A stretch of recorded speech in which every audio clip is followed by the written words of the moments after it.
Тиранскиот аеродром го превзема приматот во авиосообраќајот. Искористеноста на двата македонски аеродроми, посебно на Охридскиот, е сведена на минимум. Со неколку лета неделно, аеродромот Свети Апостол Павле, кој има потенцијал да игра клучна улога во привлекување странски гости во Охрид, останува празен. Имено од најголемиот број летови што се откажани. Не се откажани за да не доаѓаат на Балканот луѓето, туристите, туку се пренасочени на аеродромот Тирана. Зошто тиранскиот аеродром е поевтин од Охридскиот и од Скопскиот и зошто се пренасочени сите тие летови, тоа сега некој треба да одговори на тоа прашање.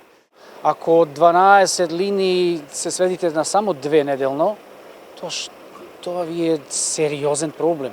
Тоа што не придававме доволно внимание на конкуренцијата, го искористи нашиот западен сосед, а со години укажувавме, велат туризмолозите, дека намалувањето на летови ќе предизвика намалување на бројот на туристи со подлабок џеп и нивниот просечен престој во Македонија.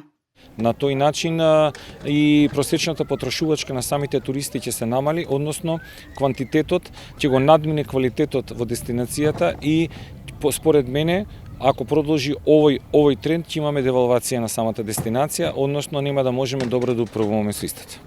И во едни вакви услови, кога Албанија инфраструктурно граби напред, туристите кај нас се приморани со часови да патуваат со автобуси за да стигнат до дестинацијата.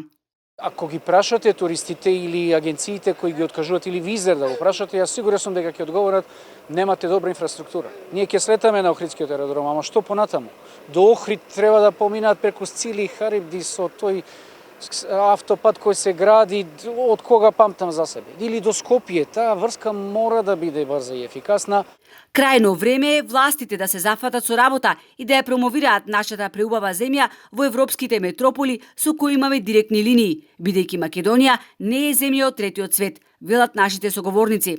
Од новата влада очекуваат конечно да се донесе новата стратегија за развој на туризмот, оти постојната датира од 2016-та. Предлагаат со велосипедска патека градот да се поврзе со аеродромот. Охрид би бил единствен на мапата на Европа кој би бил поврзан со финалната дестинација со велосипед.